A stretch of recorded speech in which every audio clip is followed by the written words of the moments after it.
But nobody has the guts to go. Let it snow, let it snow, let it snow. Man, God damn it, welcome to the party, pal.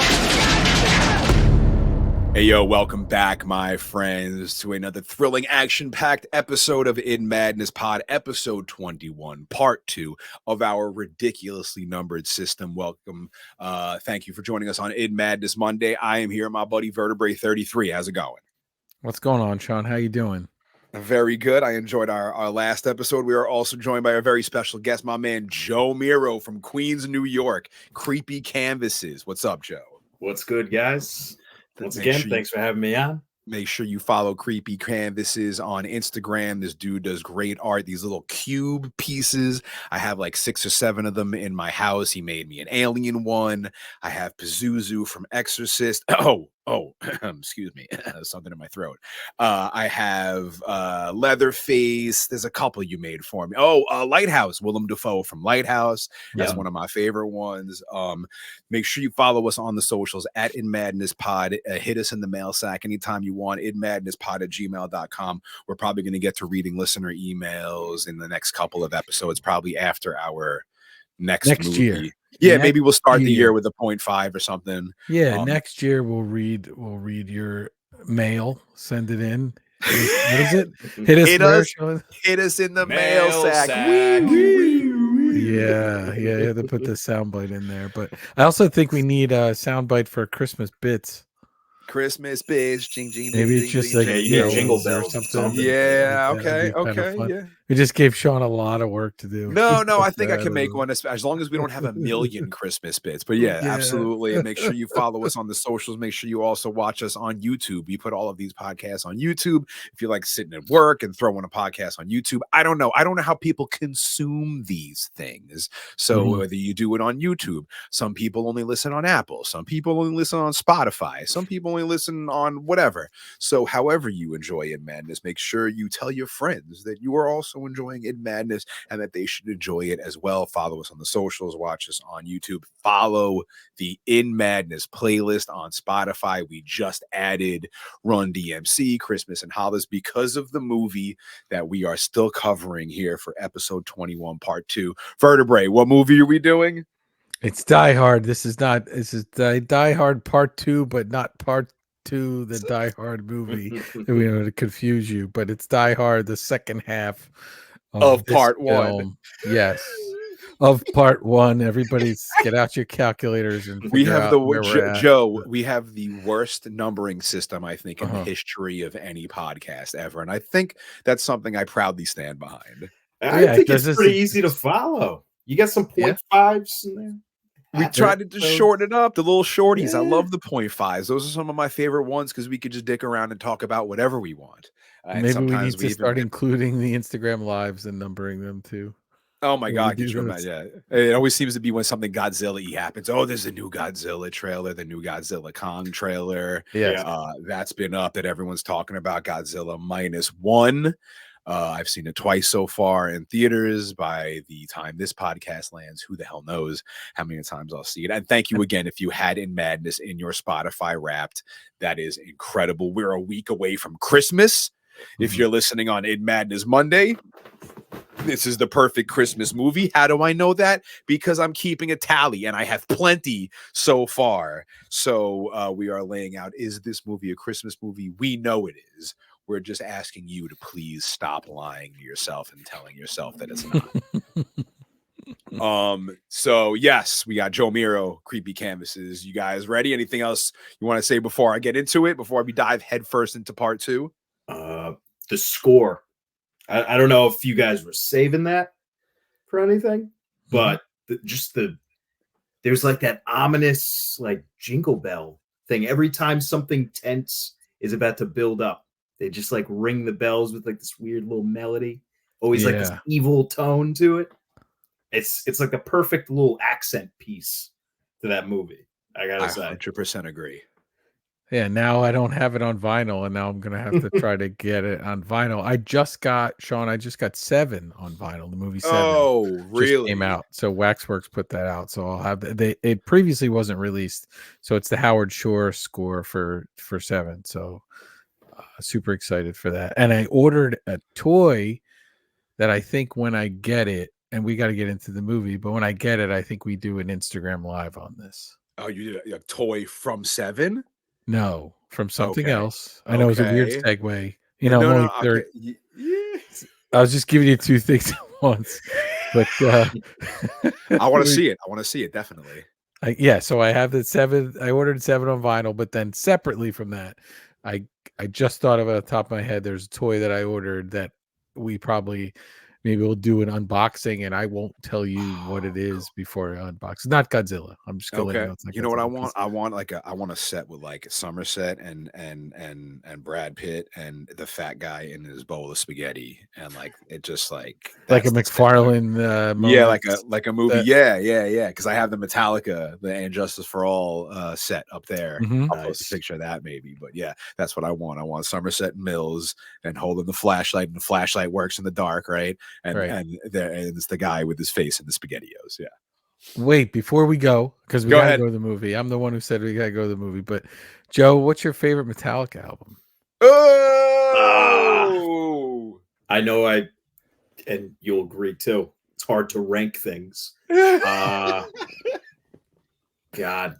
Me and Vertebrae differ on this topic. So it used to be Ride the Lightning. Oh damn! You didn't even take any of our sides. As I got older, I Yeah. learned to appreciate Master of Puppets way more. Damage Inc., one of my favorite Metallica songs. There's something about that. I don't know what it is. But yeah, I'm gonna have to go Master of Puppets. That might be a Right. cliched answer, but That's awesome. I That's love great. Tell me what's yours, Vertebrae. Well, first of all, there's no wrong answer. No wrong it. answer. Oh, of course.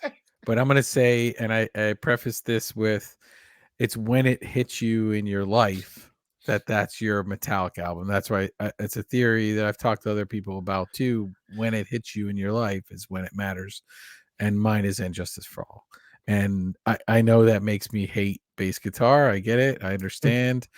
But I'm good with that. And then Shawn proceeded to tell me I was wrong, but then he named like over half of the songs on the album as being like some of his favorite songs of all time. So I mean, Joe is correct. It is Master of Puppets is the best album ever, but the argument that I had was that Blackened is my favorite Metallica song, Oh, and that's that what it was. is See? on And Justice for All. Yeah, So yeah. how do I fight that battle? It's like I'm Uh-huh. right on I'm on the cuspy cusp right there. So because of that, we added Blackened and Master of Puppets to the In Madness playlist. We also added Master of Puppets for our Cabin in the Woods episode for the Puppeteers. Always a theme. There's always a theme. There's always a reason for a song on the In Madness playlist. If you have a question about it, ask us and we'll tell you why a song is on there. But all of it has a theme to some of the movies we've done. Are we ready to kick in to part 2 of episode 21? Let's go. Let's do Die it. Hard. We didn't This is even it. make it halfway through. Yeah, the this first is it. one, part one. We last left you where our policeman was investigating a disturbance call at Nakatomi Plaza. John McClane has been going through absolute hell trying to get the cops' attention to get himself some backup to battle these terrorists. The cop found no disturbance from his brief investigation, heads back to his cartel dispatch. Everything is fine over here at Nakatomi Plaza. He gets in his car, which finally, my friends, brings me to my milking of the alpacas moment. Joe, I don't know if you know our milking alpacas moment. This is the part in the movie where the shit absolutely hits the fan and everything does the drastic 180 roundabout from our Color Out of Space episode. I don't know. Have you watched Color Out of Space, Joe Mirro? I saw it, 3-4 years ago? It was like pre-pandemic, I think. Totally just voided it from my memory. Started to watch the episode that you guys did on, and then I was like, wait, I can't do this to myself. I gotta rewatch it. So it's still on the list. That's like that and the Lucy episode. Because the two movies that I never got to, I still haven't finished or, like absorbed. Everything else, like I know. Vertebrae knows why you didn't finish Lucy. Yeah, it's okay. It's all good. But Shawn would be super excited if you finish Lucy, watch Lucy, and then tell him how much you love Lucy. And believe Lucy. I've never seen Lucy. Yeah, I never saw it until Shawn recommended it. That's the point of this podcast. And I loved it, and it was great. I loved the movie. I'm just gonna say, if you listen to the podcast, I did love the movie. But you'll there's a lot of that's where Shawn facts. There's a lot of Shawn facts in that. Really loves that movie. All right. I mean, it's a great movie. So from inside the cop's car, from above, we see a body falling right towards him and then crash. Dead crony right through his windshield. He screams, "God damn it, Jesus H. Christ," and floors it backwards. And then all the thugs begin lighting his ass up. Machine guns firing at his car. McClane looks down and yells another iconic line. Joe Mirro, welcome to the party, pal. Boom! The cop is flooring it in reverse, screaming for his life, crashing through concrete blocks, and inside the parking garage, there's Argyle. Still in the limo, locking the garage, but he doesn't even know it because the music's still blasting, and he's still on the phone talking to his honey. Out of the back of the limo, we see the cop car flying in reverse behind him. It's hilarious. The cop is screaming into his radio, "Now means now. I need backup. I'm taking machine gun fire in Nakatomi Plaza." Crashes his car through a wall and off a short hill and stops his car, which is basically standing on one end. And he kicks his door open and gets out of the vehicle. Cut to the newsroom. And hey, look who it is. Dickhead environmental guy from Ghostbusters who shut down the captivity machine and freed all the ghosts and raised hell in New York. Walter Peck. In this movie, he's also a dickhead. He's dickhead news reporter, Thornburg. This guy is really good at playing dickheads. He's on the phone saying, "Monica, I can get us a table. I'm close personal friends with the chef." Ugh. We addressed this one on our menu episode with Chef Brian from Mission Sandwich and how much we can't stand people who are close personal friends with the chef. We've had that experience before, myself and Vertebrae. Yeah, get stuck with the bill. Yeah. So that's Thornburg. Thornburg would leave us with the bill. In the newsroom is a police scanner, and we hear our cop's transmission come over the scanner screaming, "I'm in Nakatomi Plaza. They're turning my car into Swiss cheese. I need backup now, God damn it." Thornburg drops the phone in shock. Finally, here comes the police cavalry. Buttload of cops drive up to Nakatomi Plaza. They block off every entrance in and out of the place. Here's coked up Ellis. Never thought I'd love to hear that sound. Hans tells his thugs, "Relax. It's inconvenient timing. The police were inevitable. Let them fumble about outside and stay calm. This is simply the beginning." Static comes over the radio. Hans scoops it up. "I told all of you I want radio silence." He gets cut off by McClane. "I'm sorry, Hans. I didn't get that message. This is it. Our first contact. Good guy versus bad guy." But they don't know who each other are, which is cool. He says, "Nice. Since I waxed Tony and Marco here and his friend, I figured you and Carl and Franco might be a little lonely, so I wanted to give you a call." Smart move. That's why he's writing down all them names on his arm. He says the whole thing going through the thug's bag. Carl angrily asks how McClane knows so much about him. Hans stops him, tells McClane, "That's very kind of you. I assume you're a mysterious party crasher. You are most troublesome for a security guard." Sorry, Hans, wrong guess. You want to go for double jeopardy where the scores can really change? I love McClane. He's just toying with him now. Now he's in charge. Now Hans' plan immediately seems to be crashing all around him. He looks worried at his walkie-talkie and he says, "Who are you?" "Fly in the ointment, Hans, a monkey in the wrench, a pain in the ass." And then while going through the guy's bag, he pulls out a large chunk of C4 and goes, "Whoa." Hans tells his cronies to check on the others, stay off the radio. He tells McClane, "You have me at a loss. You know my name, but who are you?" Another American who saw too many movies as a child, another orphan of a bankrupt culture. We thinks he's John Wayne, Rambo. McClane goes, "I was always kind of partial to Roy Rogers, actually. I really like those sequin shirts." Hans goes, "You really think you have a chance against us, cowboy?" And John sees the elevator ding. He knows they're coming. He drops one of the most iconic lines in movie history, Joe Mirro. Yippee-ki-yay, motherfucker. Hey, this is also a Tony Danza tap dance extravaganza song, which is one of my favorite bands and favorite albums of all time. So I am adding in honor of Die Hard, Tony Danza tap dance extravaganza, yippee-ki-yay, motherfucker, to the In Madness playlist on Spotify. Make sure you check it out. We post a link in the description of every single episode. That playlist is becoming as iconic as all of the movies we have been reviewing. You just wait for our next episode. Whew. Back in the newsroom, we got Dickhead Thornburg. He's begging for a news truck so he can get the jump on the Nakatomi Plaza story. Station manager's too busy arguing with the other bonehead news anchor, Harvey. He's about to go live. If he can't get a news truck, he's going to steal one. Harvey's like, "Give it a break, Thornburg." And he snaps back, "Eat it, Harvey."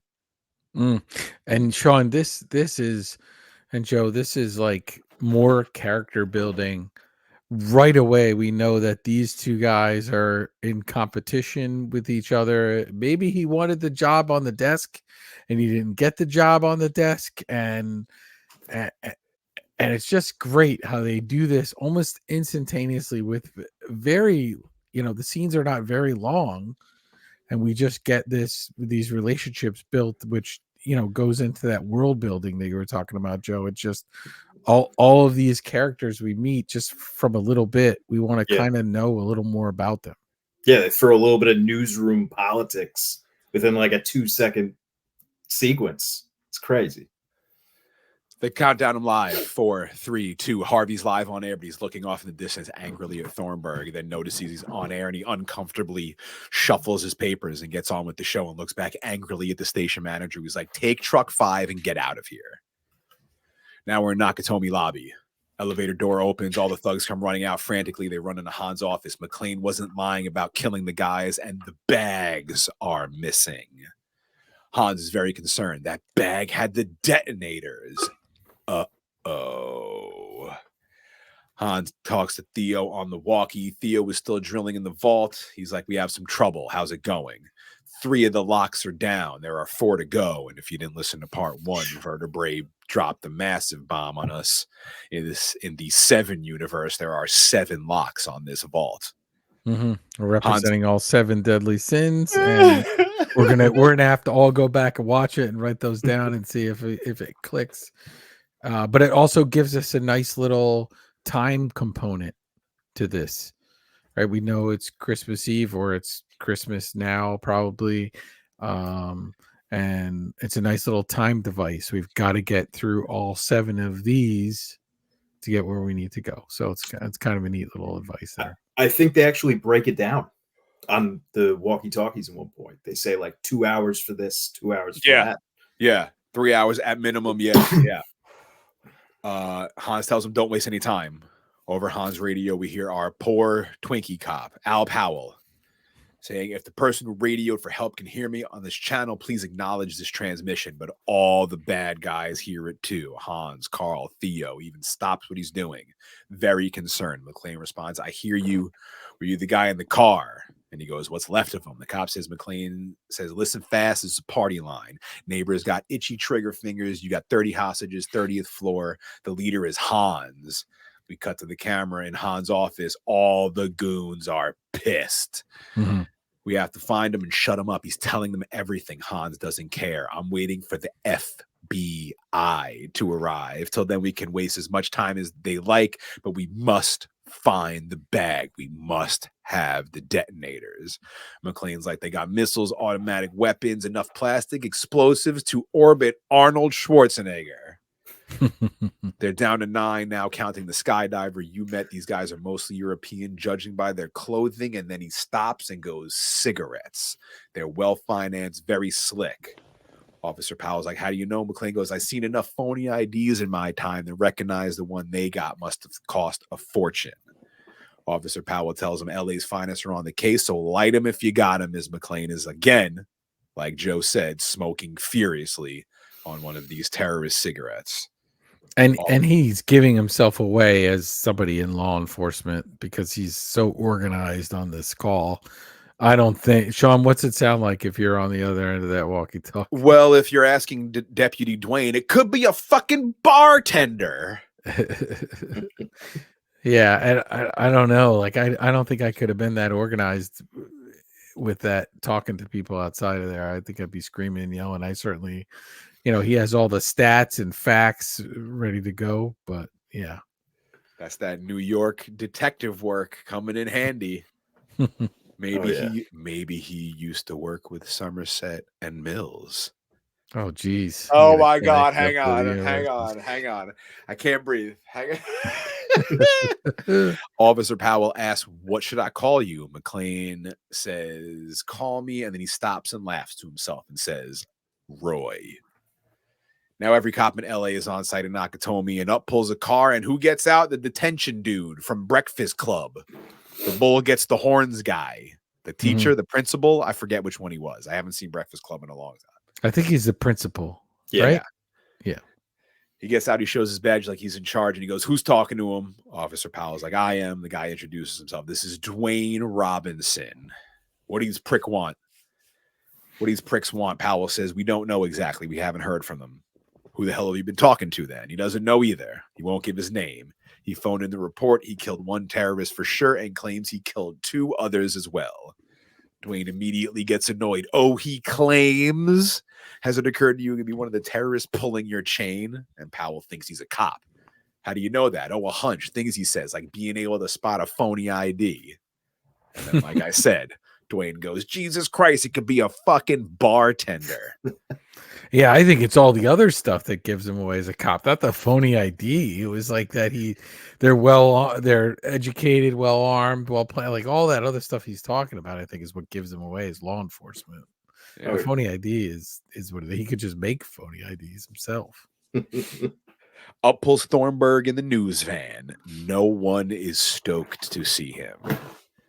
Back upstairs, Holly struts her ass in the office. "I have a request." Without looking up, Hans goes, "What idiot put you in charge?" And smart ass, daring Holly goes, "You did." Hans looks up stunned. "What did you say?" She finishes and says, "When you murdered my boss, now everyone's looking to me. I'd pass on the job because I don't enjoy being this close to you." And Hans looks her in the eye. He knows she's not bullshitting him. He sits down and he says, "Go on. We have a pregnant woman out there." Hans immediately rolls his eyes, annoyed.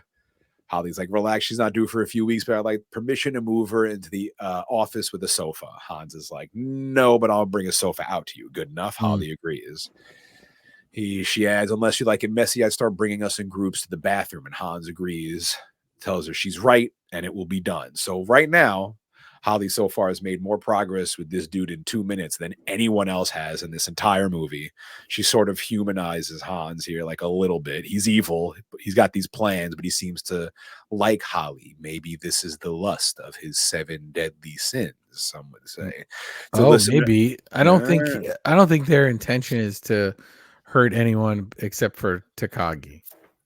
Yeah, I think Ellis, we build it up as we're definitely going to hurt him, but I think they, but I think we humanize him, we connect. We also see her notice that the picture is still turned over, which is a key plot point coming up in this scene. And both Holly and John are 2 take charge type of people, so it's interesting when you think about the relationship and how they ended up on opposite coasts and him coming to see her and whatever else they had going on with their marriage. It seems like if they did have beef with each other and when they had arguments or whatever, I don't think either of them is backing down in those situations. It's a very interesting look kind of into their relationship. She's very cool, calm, and collected in this scene. Like she has no reason to be that calm.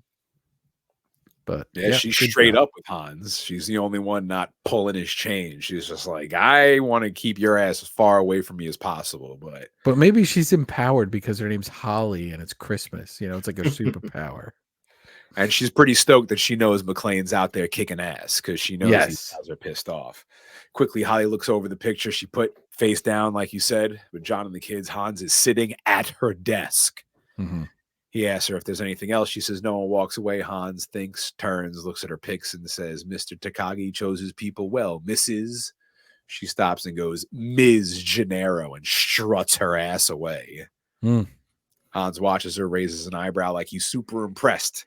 A TV's brought into his office, and there's Thornburg live at Nakatomi Plaza. We see Argyle in the limo, pouring himself a drink with one of them small bottles for the passengers. He's got the TV on in his limo. He's watching the same broadcast saying, hours ago, terrorists seized the Nakatomi Plaza building, sealing all the entrances and exits. Finally, this gets Argyle's attention. Thornburg says the only communication has been through CB radio. So Argyle drinks the drink, bolts to the front of the limo, turns on his CB radio, and hears the terrorist talking on the radio. Crazy. What are you doing in this situation, Joe? As who? As Argyle. Exactly what he does. I would look for an exit and then just sit there as soon as like I realize all the gates are closed. I'd freak out, to be honest with you. I wouldn't be able to stay cool. Actually, I probably would. Think about it. Now that I'm thinking about it, like critically thinking, you got the limo, you're stuck there until you got the liquor. Yeah. What are you gonna do? Seriously. Is like pre-Amber Alert texting, any kind of technology, like, you know what I'm saying? So it's like you got to sit there. You're gonna listen to a tape deck or something, drink the rest of the champagne, hang out with the bear. That's it. What are you doing, Vertebrae?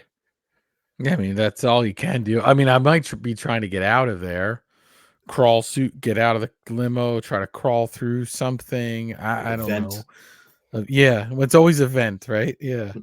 But Shawn, I think you're just staying in the limo and drinking till you pass out. And I mean, I'm doing a couple more things besides just drinking in the limo. I'm baking that mother effer out. But I don't know. I question Argyle's tactics, and I'll get into it when we get into it. We cut to the cops. They're giving a rundown of their plan to enter Nakatomi. Powell's like, "What's going on? We're going in." Dwayne says. Powell's like, "That's crazy. There's hostages in there." Dwayne doesn't want to hear it. He's in charge. He knows best. If there's hostages, how come we haven't heard any ransom demands or demands from the terrorists? All we know is somebody shot up your car. Probably the same silly son of a bitch you're talking to on the radio. Woof. He's like, well, what about the body that fell on my window? Again, Dwayne knows best. Totally unrelated matter, he thinks. Probably some stockbroker who got depressed and jumped out the window. This dude has got brilliant police work. Figured it all out. He's like Ellis. They throw on the floodlights. McClane sees this and he's radioing Al, asking what's going on. He's like, if you are what you think you are, you know when to listen, when to shut up, and when to pray. McClane knows what that means. They're coming in. He knows this is a bad idea. I told you what kind of people you're dealing with. Hans sees the cops' lights on and says, they're coming. Everyone get ready. Theo, you are the eyes now.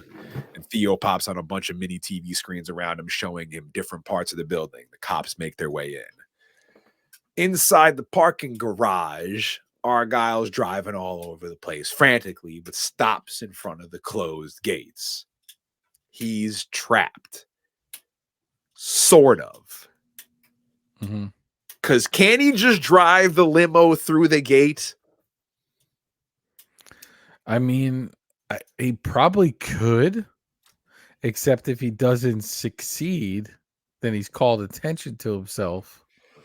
And if he's not armed, if the building's taken over, and let's say, yes, in a movie, and this is a movie, they smash right through the gate and everything's fine and it's clean and you pop out on the other side. But I feel like it's a little bit messier than that. And this is a building they just worked on. It probably has state-of-the-art gates. Okay. Look, Vertebrae has the building designs. Yeah. I got the plans. I got the schematics here. I'm looking them over. But I think, I don't know, maybe instinct kicks in and you might try. Maybe I'm kind of agreeing with you as I think about it. But if you fail, you're fucked, I guess. You're just calling attention to yourself. Yeah. And you're out the limo. Yes. And if it's not running, then you're just in a vehicle, it's not running. So if a gate does open, you can't even drive away. You'd have to run away. Like there's no staircase in there or fire exit. It's like, oh, there you're just screwed. Yeah. That's a great point. There isn't like there's an exit. You know what? I refuse to believe there isn't. There is a back door. One of those ones that don't have a doorknob. Yeah. You just go right out. The cop begins heading up the front of the building, and I love this. There's a great moment. A cop is running through the bushes and gets pricked by one of the bush spikes and goes, "Ow, Jesus!" Yeah. So small, it's like a Simpsons moment. It's just something that happens for like no reason and is like funny for the sake of being funny. Just a brilliant, like quick 3 seconds of the movie. Hans thugs are in the lobby. They all take their positions, loading up their guns and ammo, waiting for the cops to walk in. And another hilarious moment. Another one of my favorite moments in this movie. All the thugs set up shop, guns and ammo on top of the candy case. And one of the dudes stands for a moment. He looks down. And then we get this like music, like dee-dee-dee-dee, and he looks around and he's digging through the inside of the candy case and grabs himself a Crunch Bar. And it immediately makes these. It's and in one part he's got a Crunch Bar, and then in another part it's like a symphony bar or something. If I know my chocolates correctly, but I feel like this again. It makes these big scary dudes like, oh, I would grab a candy bar too. It makes relatable a little bit, and I love that. I love that very symphony bar. I don't know that. I thought it was like a Planters peanut bar because I thought they were in there too. No, but it was symphony. I think it was called a symphony bar. I'm going to sit here and look it up really quick because it's almost definitely like a white or like an off-white packaging. Yes, but I know he definitely reaches for the Crunch Bar at first, but then in I think 2 shots later he's eating it. And it's a totally different bar. Yeah, I'm almost positive it's this symphony bar. I don't know if that existed in 1988. I don't know. I could be wrong. I gotta check. Or was another one. I don't know. Because there's to the right, there's a box of those Planters peanut bars too, which I think have a yellow wrapper. I think I gotta go back and see. Yeah, but I don't know if Symphony Bar existed in 1988. I don't know. Maybe. Gotta figure this out, Shawn. Yeah. You keep talking. I'm gonna look it up when it's. Yeah, it might be Shawn facts. Yeah. Argyle's driving all over the parking garage. He can't find a way out. He shuts off the car, looks at the big dumb bear in the back seat, and he goes, "Shut up." The cops begin running up to the front of the building. Theo clears his throat and says, "Okay, listen up, guys." Get my pen ready. 'Twas the night before Christmas, and all through the house not a creature was stirring except the 4 assholes coming in the rear. As he says this, we see the thug eating his Crunch candy bar, or what I'm alleging to be a symphony bar. The cops get up to the front door, and from a few floors above, shots begin going off. One of the cops says it's panic fire. They can't see anything. Powell knows. They're shooting at the lights. After blowing up a few of the spotlights, dumbass Dwayne says they're going after the lights, and Powell rolls his eyes annoyed. Inside, we see the thug finishing off another candy bar. I guess that's the other different candy bar. Yeah. Over the radio, Hans says, "Don't be impatient, just wound them." Outside, the cops running the operation say, "Send in the car," and a large vehicle begins approaching. Candy bar thug aims his gun at the cops trying to get in front of the door and shoots one. All the thugs begin shooting the cops, who are now screaming in agony. Over the radio, Theo says, "Whoa, wait a minute. What do we have here? The police got themselves an RV." He tells the rest of the goons the RV is headed to the southeast corner, and we see a bunch of the cronies hauling this big-ass container over to another room. And one of these thugs that's hauling this container is actually Vigo from Ghostbusters. He quickly turns around, and I'm like, "Is that Vigo?" And I looked it up, and it is indeed Vigo from Ghostbusters. He was just like, "Why am I all drippings with goo?"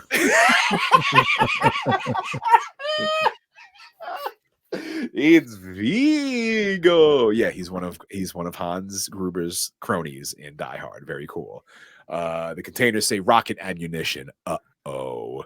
The guys are rushing to get a spot with the clear shot at the RV. They bolt this rocket launcher to the ground. They set up the rocket. And this part is always hilarious to me.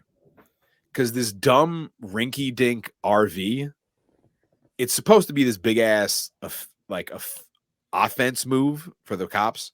However, I don't know whether they meant to do this or not, but the RV goes up like 6 or 7 steps And then it just gets stuck right there and becomes completely immobile and ineffective and can't move at all. So this entire thing is like the stupidest idea ever. Doesn't matter in the least, because straight out of Terminator 2, they aim the rocket, fire it at the RV, and boom, it explodes. Enthusiastic Theo screams, "Oh my God, the quarterback is toast." Hans over the radio says, "Hit it again." McClane's like, "You motherfucker, you made your point. Let him pull back. Thank you, cowboy. I'll take it under advisement. Hit it again." And they fire. Now McClane's pissed. He's had enough. Throws a C4 bag onto a chair, opens the elevator door. There's no elevator, there's no elevator in the elevator shaft. We see the goons going for another rocket. We see McClane sticking the detonators into the C4, holding it down with a computer monitor, wraps everything into the chair with the computer monitor, and says, "Take this under advisement, jerkweed." Pushes the chair down the elevator shaft and says, "Geronimo, motherfucker." He looks down and boom. The whole bottom level of Nakatomi Plaza explodes. The flames climb all the way up the elevator shaft to where McClane is, explodes out of the elevator door, launching McClane. Hans Crony says, "They're using artillery on us." And Hans goes, "No, you idiot. It's not the police. It's him." Oh, man. And so cool. So cool. I'm going to say we've said it in other podcasts about certain movies, but all of this is like super iconic in action films and this genre. And a lot of people try to get there again, and I don't think they succeed. But more importantly than all of that, Shawn, the Symphony Bar came out in 1989. So it's not a symphony bar.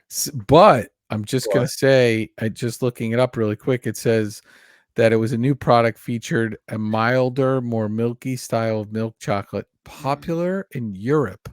Making me hungry. Oh, the Germans maybe had it. So if they're these European terrorists, right? Maybe the Symphony Bar, is there more of their cup of tea? He had the crunch, he had the American one, and then he had the Symphony Bar. So perhaps somebody tell us, write in and tell us, hit us up, let us know, what was he eating besides the Crunch Bar? Oh, is it a Mars bar? Could be a Mars bar. I think it's a Mars bar. It's a Mars bar. Oh, man.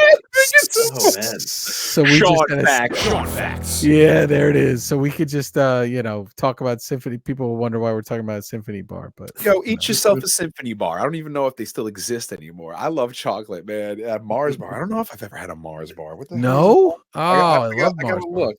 What's in a Mars bar? Isn't it like a Milky Way? Yeah, it's kind of like a Milky It's Way. like an adjacent kind of thing. Yeah, I see it. I see it at 7-Eleven. Now I'm looking at it. That's so funny. All your candy knowledge on Id Madness Pod. Everyone's standing around astounded by all the carnage. Everyone except Dickhead Thornburg, who goes, "My God." And he asks the cameraman, "Tell me you got that." And he goes, "I got it." And he goes, "Eat your heart out, Channel 5. We see another newscaster in studio on air giving viewers all the info. Hans is a terrorist leader, a member of the radical West German Volksfrei movement. But the Volksfrei leadership just issued a communique recently stating that Gruber had been expelled from the organization. So they didn't want him and they kicked his ass out. He's like the family and the witch. Cut to McClane speaking to Al on the walkie. McClane is laughing his ass off, telling Al he blew it up with the C4 explosives. Al tells him the place is going to need a paint job and some new screen doors, but the spotters say he killed 2 more terrorists with that blast. He's like the Terminator. Somehow he only killed the terrorists with that gigantic blast and no cops. With the accuracy that he has with explosives is astounding. It also didn't do anything structurally to the building, like didn't collapse the parking garage onto Argyle or anything else. Yeah. I didn't even think of that. Yeah. Here comes angry cop Dwayne. He sees Al talking on the walkie and asks if that's the guy he's been talking to. He snatches the walkie. "I don't know who you are, what you think you're doing, but you just destroyed a building. We don't want your help. I got 100 people down here covered in glass." McClane's like, "Glass? Who gives a shit? Who the fuck are you?" Deputy Chief Dwayne T. Robinson, "I'm in charge of the situation." "Oh, you're in charge? I got some bad news for you, Dwayne. From up here, it doesn't look like you're in charge of jack shit." Dwayne's like, listen up, asshole. McClane's like, I'm the asshole. I'm not the one who just got butt fucked on national TV, Dwayne. And Argyle hears this over the CB radio and begins laughing his ass off. Argyle loves McClane. McClane tells Dwayne to stop being part of the problem, put the other guy on, and he hands the walkie back to Al. He asks McClane how he's feeling, pretty unappreciated. Al tells McClane he loves him. So do a lot of the other guys. He tells him, hang in there, and he goes, thanks, partner. Now we're back in Nakatomi lobby. Holly's sitting next to Ellis. Ellis is snorting some more coke. Holly's like, what the hell are you doing? Ellis has had it, and now he's gonna make his move.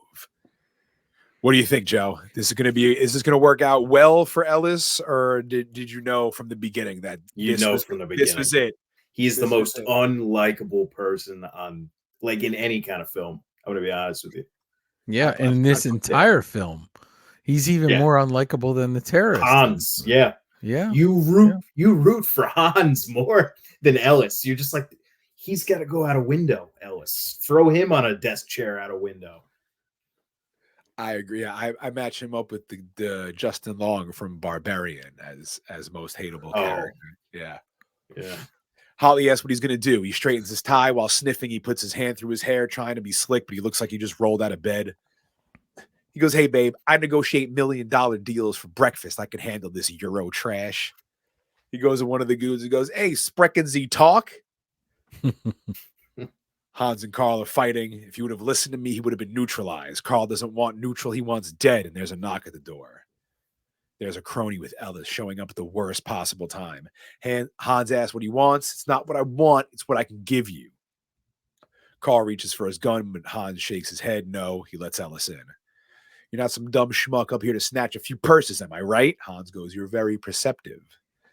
Ellis watches 60 Minutes. He says, these guys are pros, motivated. They're happening, i.e., they want something. Ellis doesn't care about the politics. It's none of his business. You're here to negotiate. Am I right? And humoring him, Hans is like, you're amazing. You figured this all out already. Business is business. You use a gun. I use a fountain pen. What's the difference? You hear hostile takeover. You take us hostage for leverage, but you didn't expect some poison pill was going to be running around the building.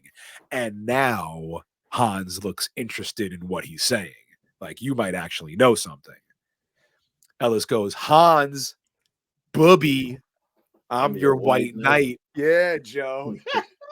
Hans goes, I missed 60 Minutes. What the hell are you talking about? And this piece of shit Ellis slaps Carl on the arm. Says, the guy upstairs who's fucking things up, I could give him to you. And then he smiles this shithead ass smile. I mean, I was so mad at him. I didn't know he was going to go up in there and give up McClane. I just figured he was going to, I didn't know what I thought he was going to do, but I'm like, damn, he gave his ass up. Yeah, I mean, they're setting him up as a baddie early on, so we're not going to feel sympathetic for him when they take him out. So, yeah, he's the worst kind of human, Ellis. We hear McClane over the radio in agony. Al grabs his walkie and says, Roy, are you okay? I just fired down 1,000-year-old Twinkie. What did he put in these things? Al laughs to himself. He knows because this dude loves Twinkies. And there's your callback from earlier when he was buying the bunch of Twinkies. So we start paying off everything in this movie now. About halfway through, everything else starts paying off. Sugar-enriched flour, partially hydrogenated vegetable oil, polysorbate 60, and yellow dye number 5. Everything a growing boy needs. McClane asks if Al has kids. His wife and them are working on their first. McClane has 2. He wants to see him playing with Al Jr. someday. They say it's a date. You got to bring in the ice cream. And Hans interrupts. Touching, cowboy, touching. Or should I call you McClane? Officer John McClane of the NYPD. Oh, shit. Outside, Thornburg is like, get me my guy in New York. McClane says, Sister Teresa used to call me Mr. McClane in 3rd grade. My friends call me John, and you're neither, shithead. Hans has someone he wants McClane to talk to, a very special friend from the party tonight, and hands over the walkie-talkie to Ellis, who confidently is like, hey, John boy. They're giving me a few minutes to try and talk some sense into you. I appreciate you thinking you're trying to do your job, but you're just dragging this out. No one leaves here until these guys talk to the LA police, and that just ain't going to happen till you stop messing up the works. Capiche? He asked Ellis what he told them. He's checking to make sure that Holly is okay, but Ellis knows. He didn't rat out Holly. He says, I told them we were old friends and you were my guest at the party. Mm-hmm. Which is all right that Ellis at least like puts himself in that and isn't like, that's his wife. Which I thought that's what he was going to do. He's also super excited about getting that. You know, they give him the Coca-Cola and the terrorist I love him and stuff. The like, way he works with Hans when he's just like, eh? Yeah. When he's like, am I doing good? So we stopped short of being completely 100% awful by just giving Holly away. McClane says you shouldn't be doing this. Over his shoulder. Man walks over with a fresh beverage, a can of Coke. He begins pouring it into a glass for Ellis. And every time I see that, kind of like the Twinkies, I kind of want a Coca-Cola. Absolutely. We got to have Twinkies and Coca-Cola. Oh my God. We're going to be like, did you see the scene where the Twinkies got polysorbate 60? He says, John, they want to know where the detonators are. They're going to kill me. And then this dude smiles and he gives Hans the thumbs up. Like, I got this, buddy. John hears him, but he's quiet. Ellis yells, tell these guys what the detonators are and let the LAPD handle this. I'm putting my life on the line for you, pal. And then looks at Hans and goes, eh? McClane tells Ellis, put Hans back on. Hans, this shithead doesn't know what kind of man you are, but I do. Good. Then you'll give us what we want and save your friend's life. And stupid ass Ellis goes, what am I, a method actor, Hans? Put away the gun. This is radio, not TV. Dumbass. He's acting. Hans is not fucking around. McClane tells Hans he doesn't know this guy. He just met him tonight, Ellis. These people are going to kill you. Tell them you don't know me. Ellis pauses, chuckles, and says, John, how can you say that after all these years? John? He smiles. He laughs. Hans picks up his gun, and Ellis takes this great, nervous gulp of his Coke. And then pop, he is dead. Joe, do you have like a milking of the alpacas moment in this movie? Was it when the guy came crashing through the window, or was it when they shot Takagi, or was it when they shot Ellis? Or is there like one point in this movie that you were like, oh my God, this is the dopest shit ever? Or was it the end? This movie is so dynamic. I feel like it's hard to pick. I would say when they shoot Takagi.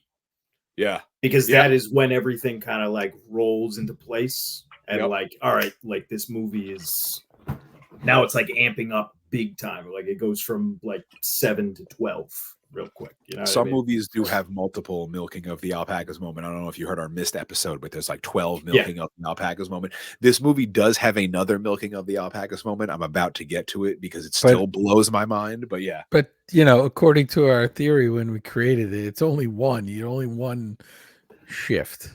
Yeah. In the film where you're in or out. But Shawn plays loose and fast with those rules. I do, because I get into it, but then I get even more into it, and then I get the hostage out in the lobby scream. Ellis is dead. Hans opens the door, raises his hand with the walkie-talkie so McClane can hear the screaming. You hear that? Talk to me. Where are my detonators? Tell me where they are, or I'll shoot another one. Sooner or later, I may get to someone you do care about.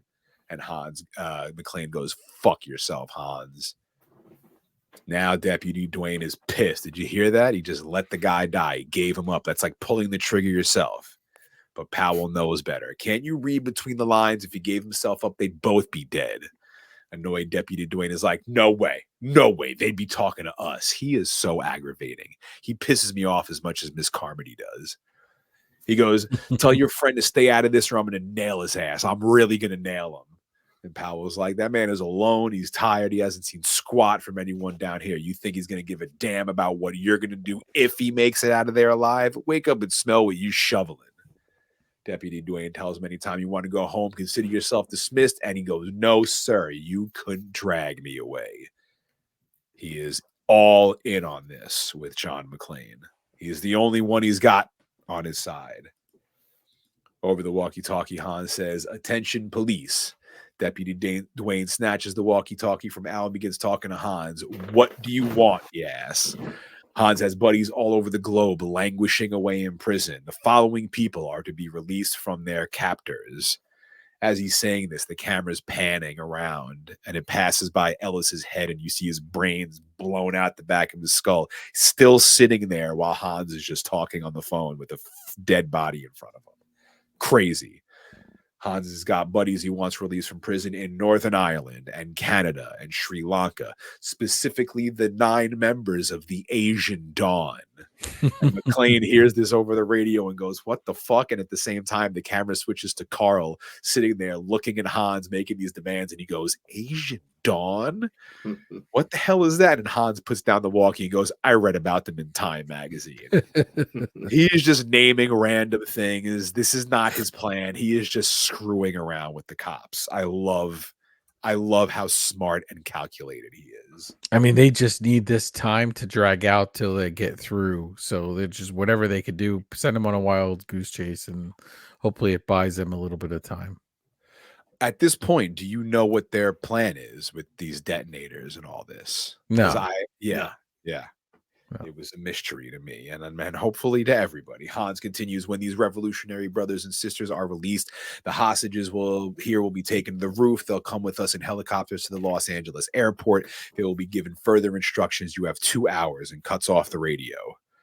Deputy Dwayne's like, "Mr. Gruber, I don't have the authority. I can't. 2 hours isn't enough." And then he runs off back. Like, "Did you get all that? We got to make some calls." Like he's going to get the Asian Dawn out of prison because he's Deputy Dwayne. Dude's an idiot. Carl asks Hans, "You think they'll even try to do it?" And Hans goes, "Who cares?" He talks to Theo on the walkie. "Are we on schedule?" That's all Hans cares about. He wants that money. Theo tells him, "One more lock to break, and then it's up to Hans. He better be right because this last one is going to take a miracle." And Hans says, get my pen out, "It's Christmas, Theo. It's the time of miracles." There it is. Thank you, Hans. He tells Carl to find McClane, get the detonators. Hans is going to go check on the explosives himself. Daring move, Hans. Over the walkie-talkie, McClane is telling Al that there was nothing he could do to save Ellis. He asks if he heard all the bullshit Hans was talking. It doesn't make sense. Al says he doesn't know either. He's just a desk jockey who was on his way home before McClane called. McClane says he knew he was from the street the way he was driving his car. And Al says, "In my youth." Can I ask you a question, Shawn? So yes, please. He's a desk jockey. So what does that mean? Like, he's in uniform and stuff, though? So he has to be in uniform on his shift, but he drives the cop car home and not his own car? Yeah, why is he in a patrol car? I mean, maybe he just gives out like parking tickets. Well, he's clear though that he'd be a traffic cop then, right? I mean, I get, yeah, that's true. Maybe he just, I don't know. California. Yeah,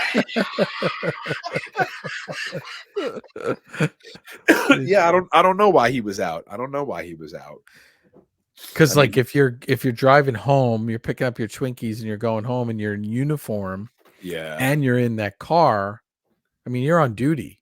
If you walk in there to buy those Twinkies and somebody's robbing that store, you got to handle it, right? I feel like he would be driving home, not in his uniform, in his own personal car. Like, it's weird that he's kind of all done up.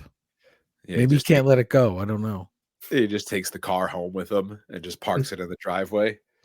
I guess. I mean, I don't know the rules on that. Yeah, I don't know how. Yeah, that's the thing. Like, I don't know how it works, and they probably figured, no one in the audience is going to question this. Yeah, he's taking the car home. Sure. We come back to the news. They're all talking to specialists now. They got some jabroni on promoting his book, Hostage Terrorist Hostage. They're asking the jabroni doctor what they can expect in the next few hours. The hostages will be going through the first stages of Helsinki syndrome. And dumbass Harvey, this doofy bastard, goes, "As in Helsinki, Sweden," trying to show how smart he is. And the doctor corrects him and goes, "Finland." And the station manager just puts the head in his hand, completely embarrassed. The doctor says the hostages and terrorists go through a psychological transference, a projection of dependency, a strange sort of trust and bond develops. We've had situations where hostages embrace their captors after their release and even correspond with them in prison. And as he's saying this, you see Ellis's dead body being dragged out of the office. So quite the opposite is happening, according to the jabroni doctor, and what is actually going on with Hans and these people. We cut to dumbass Deputy Dwayne on the phone with someone. He's like, Asian Dawn, DAWN. This guy is so stupid. A man comes over and tells him the FBI is here. He's fixing him up, and Al asks if he wants a breath mint. And then we are introduced to this spectacular duo. Joe, who are they? Johnson and Johnson. No relation. Yeah, here to clean things up, Johnson and Johnson. You got white dude, Agent Johnson, African American dude, Agent Johnson, and immediately he goes, no relation, just in case there was any question about it. He goes, Dwayne says, I'm in charge here, and then other Agent Johnson says, not anymore. We see Hans looking around the roof. He sees all the wiring up from his cronies who were up working up there earlier, and spray painted on the wall says Merry Christmas. He's got a flashlight. He's got his gun. He needs to crawl in between these air vents to check the wiring. He leaves his gun and his flashlight on a vent, begins making his way through. He reaches the spot, sees all the wires cut, looks disappointed. He jumps out to the other side, and boom, standing right there, no shoes, gun in hand, filthy, is John McClane. Points his gun in Hans' face and says, hi there, how you doing? And then something crazy happens. Brilliant. I still think it's brilliant till this day. This would be my other milking of the alpacas moment, but I'll just leave it at the other one. Because Hans brilliantly and kind of like luckily not like guessing that he doesn't know what he looks like, begins cowering in fear, going, oh my God, no, you're one of them. In this like Americanized accent of his. Don't kill me, please. And McClane goes, whoa, relax. I'm not going to hurt you. And I'm like, yo, Hans he got McClane. He fooled his ass. That was a big risk to take because he could have been like, I know you're Hans. Shut the fuck up. But he didn't. He was betting that he didn't know what he looked like, and he doesn't. And that's the cool thing, is that none of these dudes know who anybody is. Powell doesn't know who McClane is. McClane doesn't know who Powell is. McClane doesn't know who Hans is. Hans doesn't know who McClane is. I love that it goes through walkie-talkie and everyone can kind of like fool everybody, which is crazy. So at this point, I think he's got McClane fooled. McClane looks around and asks, what are you doing up here? I was trying to get up on the roof, see if I can signal for help. Hans tries going back for his gun and his flashlight, and McClane stops him. He's like, if you want to stay alive, you stay with me. And then Hans gives him this long look because they're against each other. Outside, the FBI is letting the cops know they're taking control of the situation. Al says, aren't you forgetting about John McClane? He's the reason we have all the information we have now. And Deputy Dwayne is doing the zippy lip, shut the hell up maneuver. Al says he thinks the guy's a cop. Inside, McClane offers Hans a smoke. He takes one. The guys share a smoke. Hans says, you don't work for Nakatomi, and you're not one of them. McClane says, I'm a cop from New York. And Hans, with this forced American accent, goes, New York? McClane laughs, says he got invited to the Christmas party by mistake. Hans takes a look at McClane's bare feet, blackened with dirt. McClane laughs and says, better than being caught with your pants down, right? The guys laugh. McClane takes a look at a list of names posted up near where the guys are smoking. Why that list is up there in the top of the roof, no one will ever know. He introduces himself. I'm John McClane. Hans says, Clay, Bill Clay. So the camera zooms in on the list of names on the wall, right? Now, this is what confuses me a little bit. So whose perspective is that? Like, I never understood that myself. So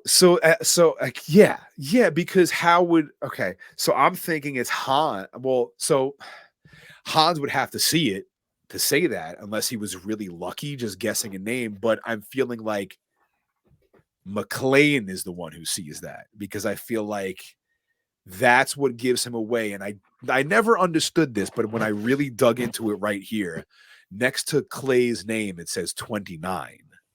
So I'm assuming that means 29th floor, and this party is on the 30th floor. So I feel like McClane sees that he says a guy's name who's not on the floor of the party and is like, you're not Bill Clay, because he's on the 29th floor, not on the 30th floor. So Maybe, but he could just work on that floor and have gone to the party. Is the 29th floor part of that company? Yeah, I'm confused by this because, yeah, I still don't get it. I still don't completely understand this part. Yeah, so it zooms in, and I thought it was the 29 that gave him away. Honestly, yeah, whose perspective is that? Because Hans has to be looking at it to say the name, but I feel like McClane has to be looking at it to bust Hans to know that. I didn't know. So this was the point where I don't know if this is where McClane's like, you're Hans Gruber, or if McClane, even when Hans was like, no, don't kill me, McClane's like, all right, I know you're Hans, but I'll just play along with this game and see how far we can drag this out. I'm not sure at which point McClane actually knows he's Hans. So that's just me. But I think at this point, McClane has him for some reason because of the names on the board. He takes out his gun. He asks if Hans knows how to use it. He did a week in combat, ranch shooting with guns with red paint. McClane puts in the clip. He hands it to Hans. He says, time for the real thing. Hans awkwardly takes and holds the gun, like really weirdly. Apparently, in one of the documentaries I saw, they had to like teach him how to hold a gun, because every time he held it like weird, and they had to teach him how to hold it like firm, I think. That may also be just Shawn facts. Hans awkwardly takes the gun. McClane says, all you got to do is pull the trigger, and walks away, and Hans' whole demeanor changes. He drops the cigarette, he steps on it, then speaks in German in his walkie-talkie, cocks the gun, and John's walking away smoking and stops in his tracks. Put the gun down and give me my detonators. Well. Hans, McClane says, you're pretty tricky with that accent. You ought to be on TV with that accent, which I think Hans Gruber also came from TV or something, which made that like a funny line for the movie. What do you want with the detonators, Hans? I already used all the explosives. Or did I? And as he's saying this, he's walking up to Hans with the gun pointed at him. Hans is like, I'm going to count to 3, like you did with Takagi. And Hans goes, pop! But it's empty. John goes, oops. Hans keeps pulling the trigger. No bullets. You think I'm fucking stupid, Hans? The elevator dings, and Hans goes, you were saying? And here we go. This is what I love about action movies. This 3 minutes right here, this high tense bullets flying bullshit. This is what I'm all about. We got goons everywhere, guns firing, bullets flying, total mayhem. Dudes' legs and kneecaps are getting shot off, flying through broken glass. Bullets are flying everywhere. Then Hans remembers McClane's got no shoes. And he whispers to Carl, shoot the glass. Carl blows apart every piece of glass in that bitch. McClane spots an exit, but the floor is littered with broken glass. He looks down at his bare feet. Carl runs up, but McClane is gone. Hans finds a bag of detonators, says, smile, Carl, we're back in business. Carl quickly spins around and gives Hans a look like he's about to either murder Hans or McClane. So do you think Carl has it out for Hans, Joe? Tension. Yeah. I feel like he like thinks that Hans thinks he's the leader, but I feel like Carl is like, fuck you. It's like an insubordination kind of thing. You know what I mean? Like, I could do your job kind of thing. Yeah. Like even when he turns the radio off when Hans is talking, I'm like, oh, this dude he's about his own mission. I don't feel he has like Maverick kind of thing. Yeah. We cut back to Nakatomi. Thornburg is in the news van, and his assistant hands him a folder. McClane's name, badge number, employment record, vital stats, the family's home address right here in L.A. Thornburg is stoked. Hans and Carl arrive back at the lobby. They throw the crony's bag of detonators to finish the job. Carl walks away pissed. He takes his gun. He smashes a table full of glass. Holly smiles because he's still alive. Only John can drive somebody that crazy, which is a very romantic, I think, way to like link that he's still okay by her watching other people's reactions. Cut to McClane crawling into a bathroom. Dude's got problems of his own. He is bleeding profusely from his feet. Is this your guys' cutoff point? Is this where you're done being John McClane and like this is it? Bloody feet in the bathroom and that's where you're staying? No, you're done a all in long at time that. ago. Go ahead, Joe. I'm sorry. What was that? Oh no, I'm the opposite. At that point, it's just like, man, if I'm picking glass out of my feet, I gotta keep going. Hell yeah. Okay. I'm making it to the rooftop at that point. But I do have to Vertebrae. say, one of the craziest like devices you'll ever see in like an action movie. One, he's got no shoes on the entire film, and then two, added obstacle is like now he's got glass in them for the last 40 minutes, a half hour, whatever. Theo walkies Hans. He tells him to heat up his miracle. He just broke through lock 6, and the electromagnetic came down like a fucking anvil. Hans says, have a look at what our friends outside are doing, and I'll be right up. Vertebrae, you staying in the bathroom with your glassy feet? No, I was done a long time ago. I was out a long time ago. I was done after making fists with my toes in the carpet. Yeah, this is ridiculous. I'm just gonna hang out somewhere and see what happens. You're in the limo with Argyle. Yeah, I'm gonna go downstairs to see Argyle and hang out. We cut to John in the bathroom tending to his wounds. Al hits him on his walkie, tells McClane him and the boys got a pool going on. McClane, he wants to know what his odds are, and he goes, you don't want to know. McClane is pulling glass out of his foot. He says, put me down for 20. I'm good for it. You ask Al if he's got flat feet. Something had to get you off the street. Al says he had an accident. What'd you do? Drive over your captain's foot with a car? And then Powell hits us with a depressing story in a Christmas movie, only to be matched by the likes of the girlfriend in Gremlins, whose dad died as Santa coming down the chimney. Make sure you check out our Gremlins episode 2 of In Madness Pod, The Early Days. Powell says he shot a kid, 13 years old, and McClane looks devastated. It was dark. Powell couldn't see. The kid was holding a toy gun. It looked real. When you're a rookie, they teach you everything about being a cop except how to live with a mistake. Anyway, I just couldn't bring myself to pull my gun on anybody ever again. McClane apologizes. Powell tells him the FBI are in charge now. Inside, we see Theo and Hans watching the FBI outside. They're with the city engineers. They're going to cut the street circuits. Hans says the FBI is ordering the engineers to cut the building's power, regular as clockwork. Theo says, or a time lock. Hans says precisely, the circuits that cannot be cut are cut automatically in response to a terrorist incident. You ask for a miracle, Theo. I give you the FBI. I love that FBI because the way Hans says it, and because of Hannibal Lecter making it all the way to the FBI. Yeah. The FBI are screaming at the Con Ed guys. They want the power cut now and the building dark, but to do that, they got to shut off a whole grid for 10 city blocks. But it's Christmas Eve.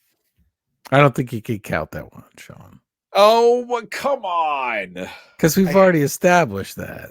Well, they said it again. They're laying it even. All right, I'll take that one out. That one's just repeating a fact that we already picked up earlier. Okay. I think we won the argument. No, we're going to the end. We're going to the end. Everyone is arguing and fighting. Agent Johnson says, lose the power or lose your job. So they called it in. They shut down Grid 212.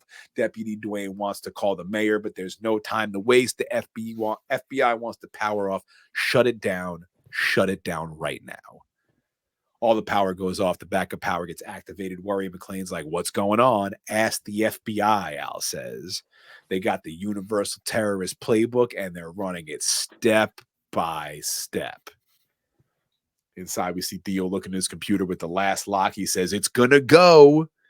And it does. The vault unlocks, and blasting in the background, I love this scene, comes Beethoven's Ode to Joy, which, since you're asking, yes, I will be adding this, all 10 minutes of it in its glory, to the In Madness playlist on Spotify. That's right, the only place on earth you're going to hear Dillinger Escape Plan into Whitney Houston and now into Beethoven.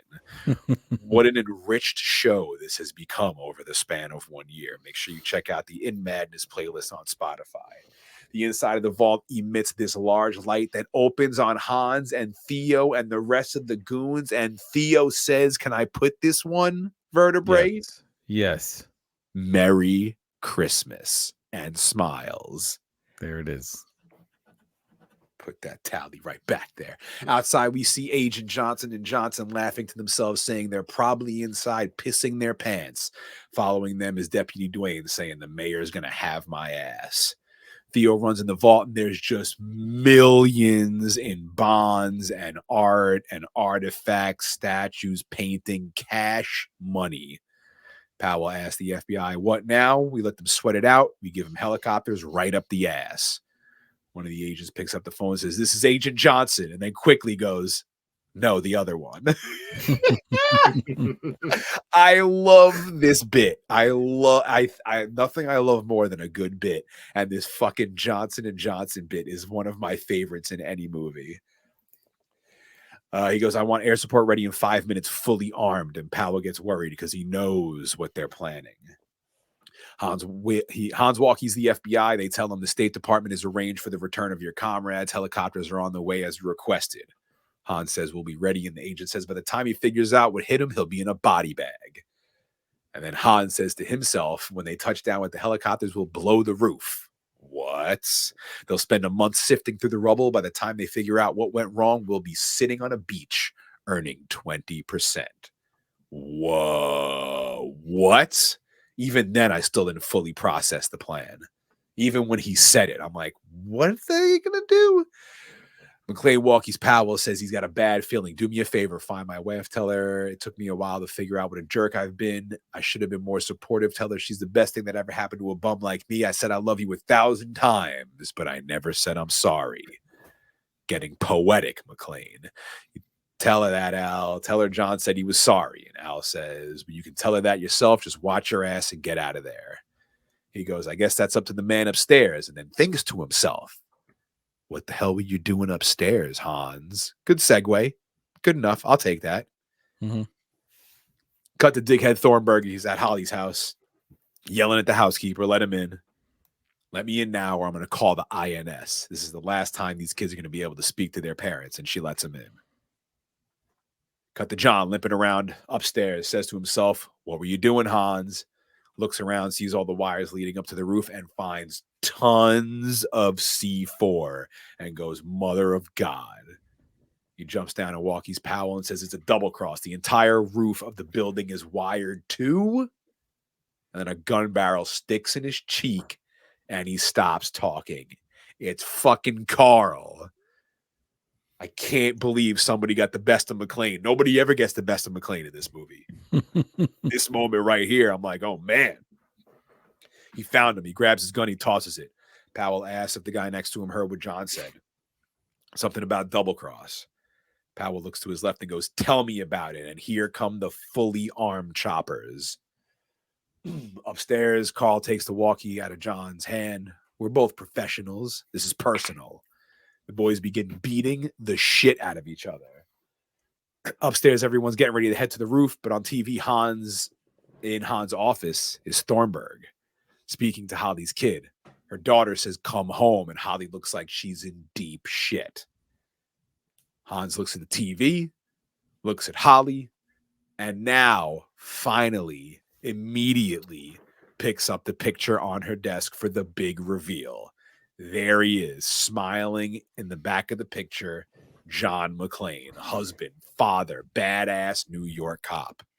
Hans glares back at Holly and says, "Miss McClane, nice to make your acquaintance." Pulls out his gun and fires a shot at the ceiling. Hans tells everyone head to the roof. He tells his goons to lock everyone on the roof, then come right back. But he grabs Holly as she tries to head out. Joe, if you were Hans, wouldn't you have picked up that picture a little earlier? 100%. I mean, all right. Not that I'd be snooping, but I want to know whose desk I'm sitting at. You know what I mean? I mean, he knew it was Holly's because there's other pictures of her and the kids, right? Or is it just pictures of the kids? And because I feel like Han saw the kid on TV and was like, "Oh, that's Holly's kid." Yeah, That's a good point. I don't know if there's no other pictures of McClane. I think it's just pictures of Holly and the kids. So, yeah, I was like, why didn't you just pick up that picture earlier? But again, I guess there wouldn't be the movie. The same reason Argyle didn't drive to the goddamn gate yet. Yeah. The choppers are flying in. Agent Johnson asks the other Agent Johnson, what do you figure for breakage? Ugh. Johnson says, I figure we kill all the terrorists and about 20 to 25% of the hostages. The other Johnson's like, I can live with that. What a world. The goons are marching all the hostages up to the roof. Hans throws Holly into the vault where the dudes are bagging up all the cash. Hans tries to walkie to tell McClane he's got Holly, but there's no response. McClane and Carl are whooping each other's ass. Carl fires a shot and catches McClane in the back, but he's still on the move. Theo arms the bomb, runs away to get the truck. Holly is watching Hans bag up the cash. She goes, after all your posturing and little speeches, you're nothing but a common thief. Hans snaps back at her quickly and goes right up in her face and says, I am an exceptional thief, Miss McClane, and since I'm moving up to kidnapping, you should be more polite. And Holly's boob is just hanging all out of her shirt as she's sitting there looking hot as Hans is bagging up all this cash. Telling you, this is the lust part of the 7 deadly sins for them. McClane and Carl are still beating the shit out of each other. McClane grabs a chain hanging from the ceiling, wraps it around Carl's neck, and launches his ass so there's nothing under him, leaves Carl there hanging, choking. Chopper's flying. Agent Johnson is screaming in excitement, just like Saigon, eh, Slick? And then other Agent Johnson laughs and goes, I was in junior high, dickhead. I like the dynamic of these two as well, Johnson and Johnson. Always interesting dynamic between lots of these characters in this movie. Another thing that I just love about it, everybody's like interesting in their own fun, cool little way. We cut to the roof. Crunch Bar Crony goes to head back down to the lobby, but when he opens the door, there's McClane. Pop, pop, pop. Shoots the guy dead. McClane is looking for Holly. The secretary says they took her to the vault. McClane tells everyone, get downstairs. The whole roof is going to blow and no one moves. So McClane starts firing into the air to move everyone. The feds and the chopper see this. They target McClane as a terrorist and they start shooting at him. They miss. McClane screams that he's on their side. But they're feds and they know better. They head back to get the kill shot on McClane. All the employees run back downstairs and Carl's hanging there by his neck. Very horror movie-like. I do get a lot of horror movie vibes from this. Am I the only one or did you guys pick up some of that as well? Definitely some shots for sure. I didn't, but I like the saw blade part and Carl hanging. There's a little horror bits in here. McClane grabs a fire hose on the roof and wraps it around his waist like a bungee and says to himself, what the fuck am I doing? So, Joe, you're doing this? You're jumping off the roof with the hose wrapped around you? Well, no, this is where I stop. This is where I'm just like, I'm one of the hostages. I want to see vertebrae hanging off a roof from a hose. I don't think that's ever going to happen. no, none of this is happening. No, I was done. There's free candy. There's free candy bars in the lobby. What am I doing up there? I'm down. Yeah, I'm giving you all the candy and just leave me alone here. I'm just gonna eat and cry. Back downstairs, the cronies see all the hostages coming back down. So Hans wants to blow the roof, but they're like, "But Carl is up there." But then Hans begins prepping the detonator to blow it anyway. So I think Carl don't give a fuck about Hans and Hans don't give a fuck about Carl. They're just there to get the job done. Hans wants the money and Carl, although he didn't know it, just wants McClane dead. And like, that's his purpose. John is up top. I promise I'll never even think about going in a tall building again. Please don't let me die. And up comes the chopper. Agent Johnson gets McClane in his sights. And Hans hits the detonator button. And McClane wrapped in a fire hose in slow motion in one of the most iconic shots in movie history. I've seen it when they used to show this on TV. The commercial clip would always be this shot with the little spark going off and McClane doing the jump. Sparks fly and kablooey goes the roof of Nakatomi Plaza. John jumps off the building, but the spool holding the hose comes loose and breaks, and it notches him down a few more levels before he catches himself. But so, Shawn, we blew out some of the stuff at the bottom with C4 down the elevator shaft, and now we've blown up the roof, and the rest of the building is just standing and perfectly fine. Somehow. Everything in between is okay. Everything is cool. Yeah. Yeah. Somehow. If this is a structurally strong Nakatomi Plaza, baby. I dare you to knock it down. There's no way. They don't build them. Well, he had those articulate scale models, so he's got it all worked out. It's Takagi. He knows what's up. McClane is hanging there for dear life. He's kicking his bloody feet on the window. He's leaving these long, gross blood streaks. He swings back. He takes out his gun, the classic move, shoots the glass, swings back, and crashes right through the window. But the spool comes loose and falls down the side of the building. McClane cannot catch a break. He's still got the hose wrapped around him, and now he's slowly being pulled out the window. But of course, luckily, it's an action movie. At the last minute, he unties it and frees himself. Outside, the FBI chopper gets caught in the explosion and crashes into the building, causing another massive explosion. I don't know if you know this quote, but it's one of my favorites, Joe. Do you know what Deputy Dwayne says? No, I don't remember this one. I guess we're going to need some more FBI guys. Yeah. McClane's back in the lobby. Elevators are exploding. Everything's on fire. The fire sprinklers are going off. Cut to the parking garage. Argyle is there chilling, and he notices a truck pull up. The truck the bad guys arrived in. However, as I mentioned in part 1 of episode 21, when the guys arrived, it was only the guys in the back of the truck. When they left the truck, it was empty. However, now a full ambulance comes out of the truck. And much like anybody in the audience who originally noticed that the truck was empty, he's like, what the fuck is going on? I did see in a documentary that they were like, yeah, it's a flub, but we figured no one was going to notice that the truck was empty in the beginning. So who the hell is going to manage it? McClane finds Holly and Hans. She's yelling at Hans. They're on their way out. McClane unloads his ammo. He's got 2 bullets. He looks over and finds his Christmas miracle. We hear this cheery Christmas music playing as his vision zooms in on some holiday adhesive tape sitting on a cart with some mail. Argyle slowly creeps the limo over to the ambulance. Theo is in the driver's seat wearing clothes that make him look like he's EMT. Theo sees Argyle, who quickly speeds up the limo and smashes it into the ambulance.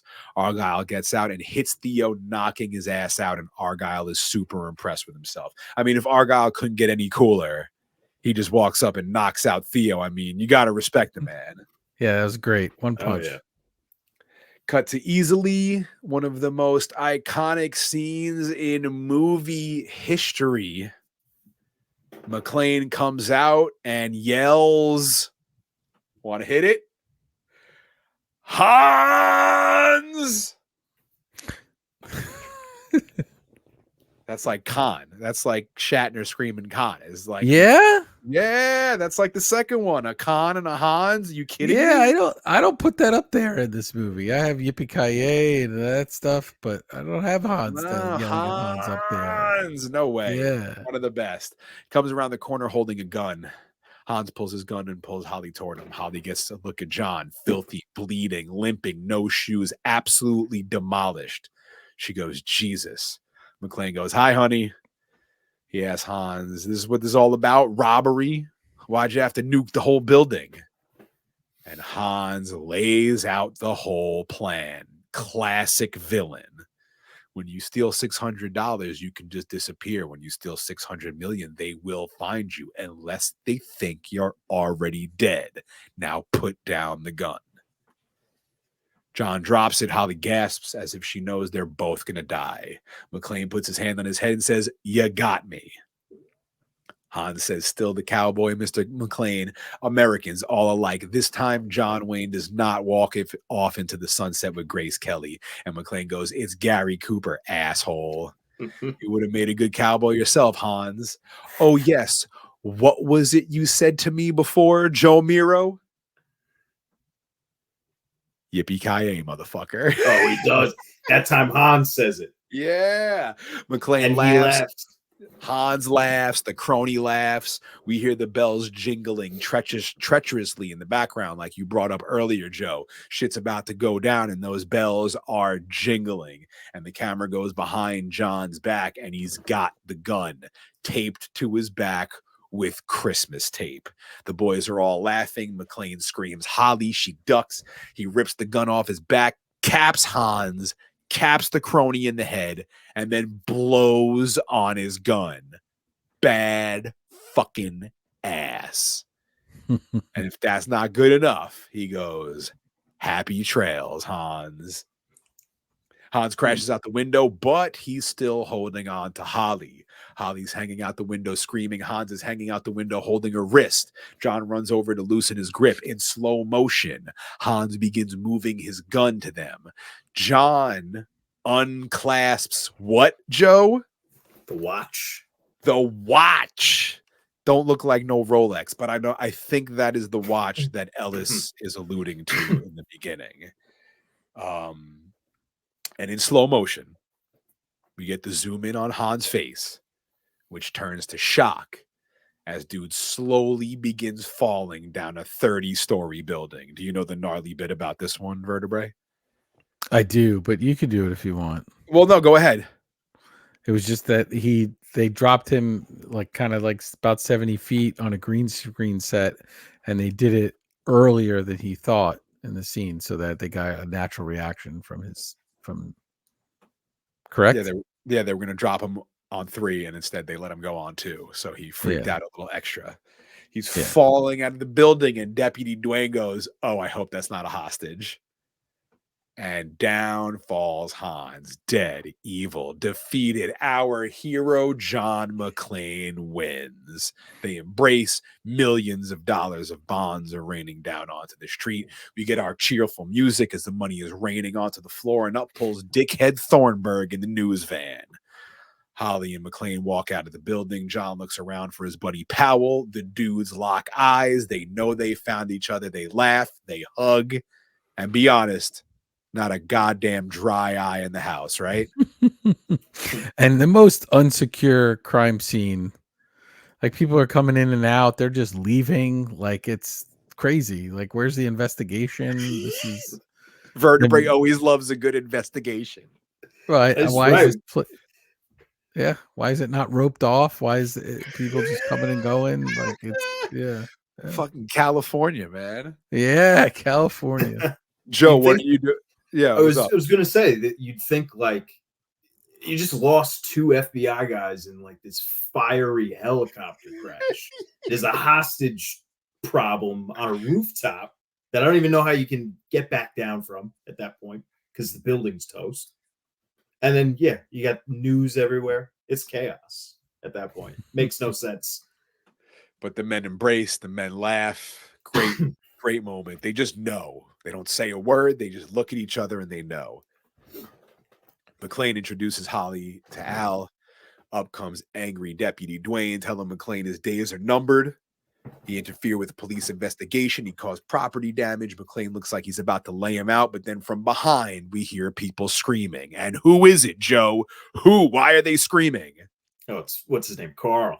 Carl's alive. He's not dead. The dude hung there the whole time, and he's still alive. He points a gun at McClane. John throws Holly on the floor, covers her up, and pop, pop, pop. Gun fires, shooting Carl in his head, dead. And who shot him? Al Powell. He pulled his gun again, but this time he saved the day. And once again, not a goddamn dry eye in the house. On the couch, just out of the parking garage comes Argyle crashing through the gate with the limo. So he finally does it. Why didn't he do it an hour ago? Powell points his gun at the limo, but McClane goes, he's with me. Up runs Thornburg, Mr. and Mrs. McClane. Now that it's all over, what are your feelings? Holly remembers. He blew up her spot on national TV, so with one shot, she punches Thornburg right in his stupid, pompous face. He looks at his camera guy and goes, did you get that? Everybody's so funny in this movie. Holly and McClane jump in the limo. He wishes Argyle Merry Christmas. Argyle goes, if this is their idea of Christmas, I gotta be here for New Year's. He's planting a sequel, Argyle. In the back seat, we see Holly and John. They make out. Argyle hops in the limo. The music kicks in, and it's not any music. It's Let It Snow. Mm-hmm. Even though it's not snowing because it's Los Angeles. But it's snowing the bunnies. Yeah. Yeah. But just to solidify that this is a Christmas movie, I'm also going to add Let It Snow to the In Madness playlist available on Spotify. So, Shawn, what did we end with? Argyle drives away, roll credits, the end, best goddamn Christmas movie of all time. Shall we count the tallies? Yes. 5, 10, 15, 20, 22. Does 22. that qualify Die Hard as a Christmas movie? Yeah, 22 exact Christmas. I think it might be 21 because it looks like one of my tallies are a little shoddy here. So it might be 21 or 22. I'm not going back to double check. I'm saying it's over 20 Christmas references in a movie. Definitely solidifying in the In Madness home that, let's make it final here, Die Hard is a Christmas movie. Yes, absolutely. Joe, do you agree, Joe? I didn't even need the tallies. It's a Christmas movie. It was just a fun game I wanted to play. I was like, I got to tally because I got to know how many times they mentioned. So just for future arguments with non-Die Hard Christmas believers, I can be like 22 tallies says it's a Christmas movie. And you could tell him I made you take one away, so it's probably 23. Yeah. Did you know that Carl the badass was actually a ballet dancer? Oh, nice. Wow. Yeah, I saw that in a documentary as well.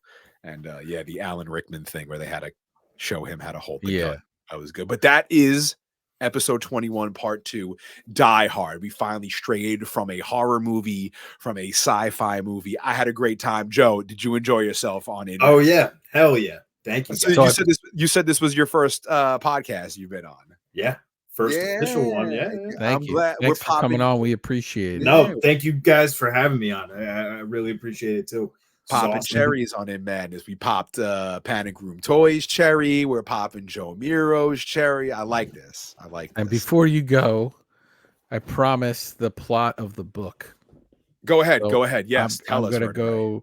But wait, I'm going to go through the plot of this. Yeah, there's always more. Sorry, Shawn. Shawn tries to do these really climatic endings, and then I make it very anticlimactic by adding. No, once you're done, we have more to go anyway. Okay. Oh, we do have to give hints. Oh yeah. So the plot of the book, I'm just going to read this. All right, and so it's retired NYPD detective. So he's retired in this. Joe Leland is visiting the 40-story office headquarters of the Klaxon Oil Corporation in Los Angeles on Christmas Eve, where his daughter Stephanie Leland Gennaro works. While he's waiting for his daughter at the Christmas party to end, a group of German air terrorists take over the skyscraper. The gang is led by brutal Anton Little Tony the Red Gruber. That's one heck of a name. I'm glad they simplified it to Hans. And Joe apparently knows about him already through some of his detective work or police work or whatever.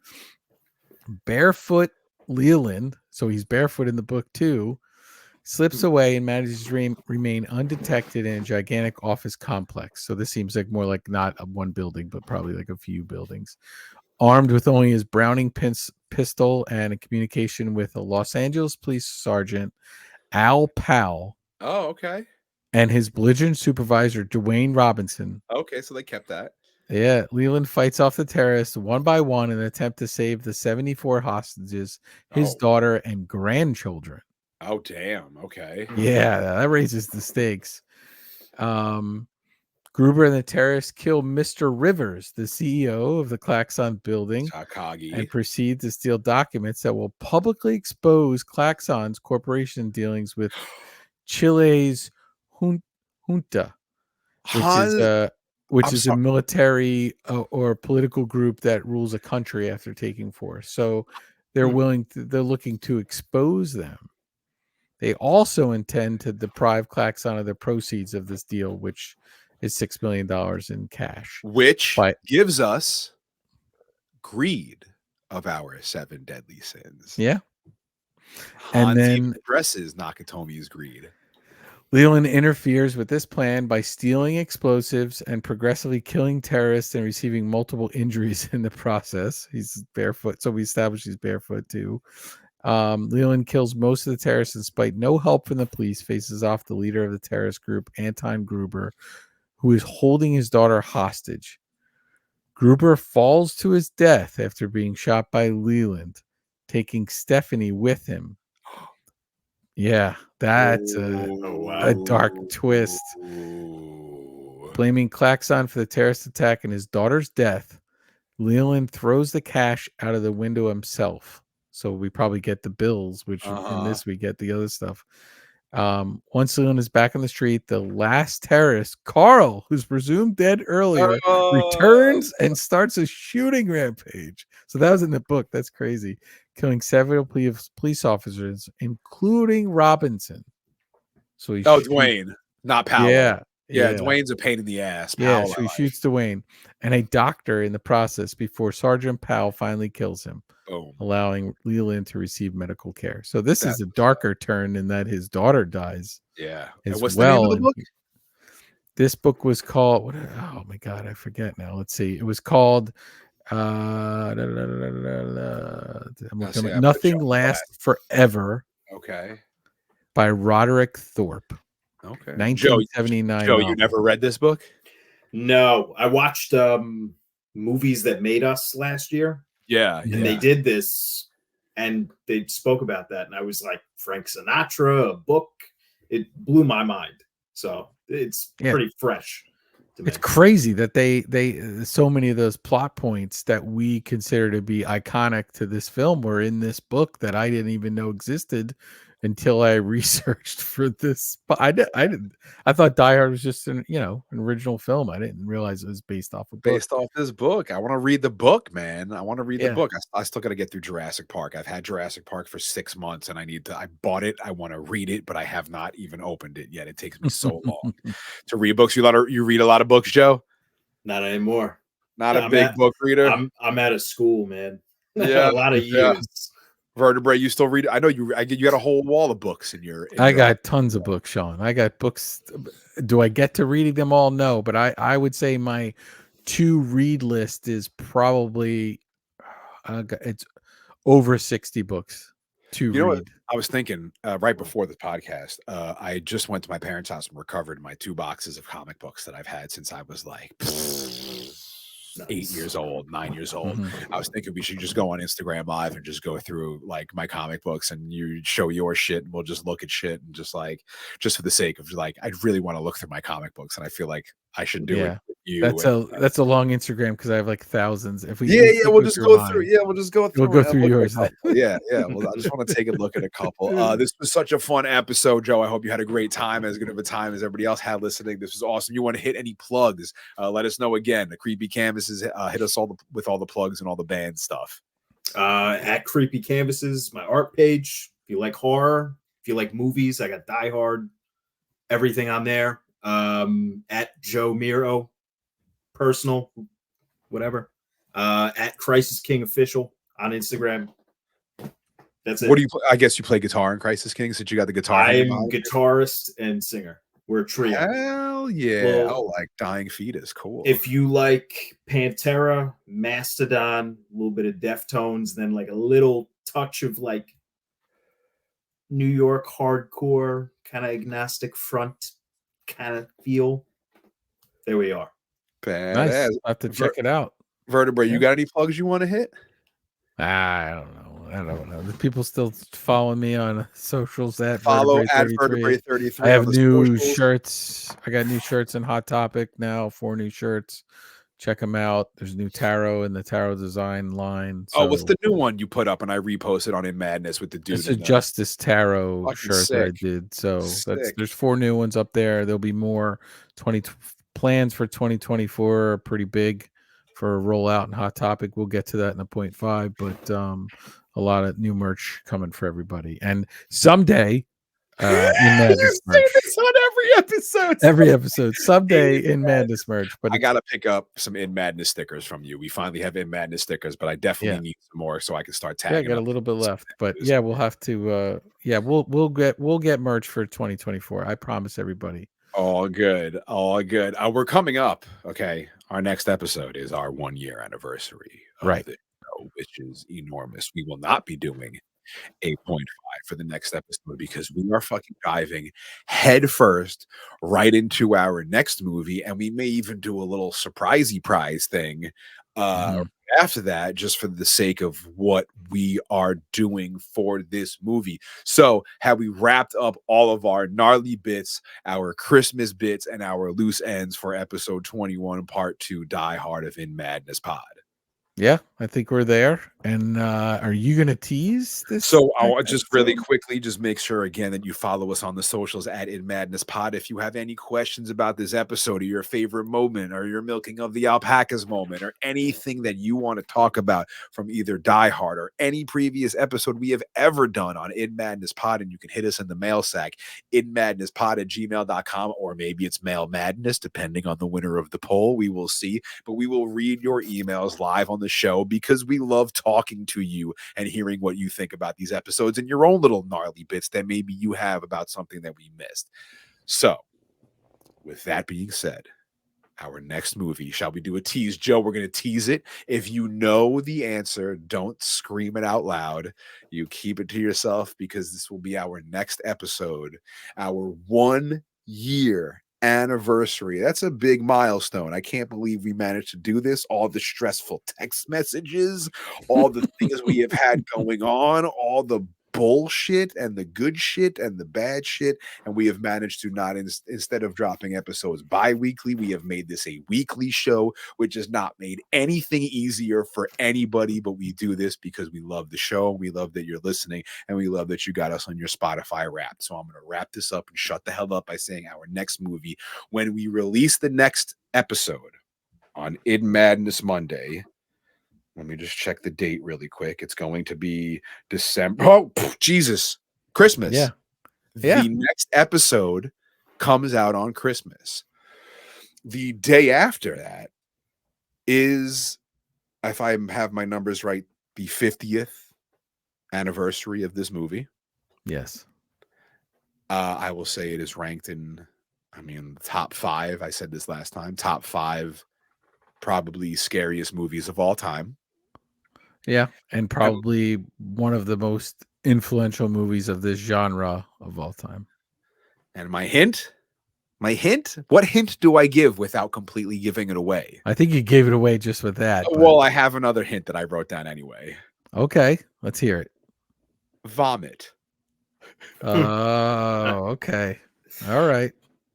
So hopefully our next episode of In Madness Pod does not make you vomit. Episode 22, our 1-year anniversary, dropping bombs on you, and we might do something special for Christmas, maybe little presents for the family. We'll see. Thank you, Joe Mirro. Thank you, Vertebrae 33. This has been another spectacular appreciate it. of In Madness Pod.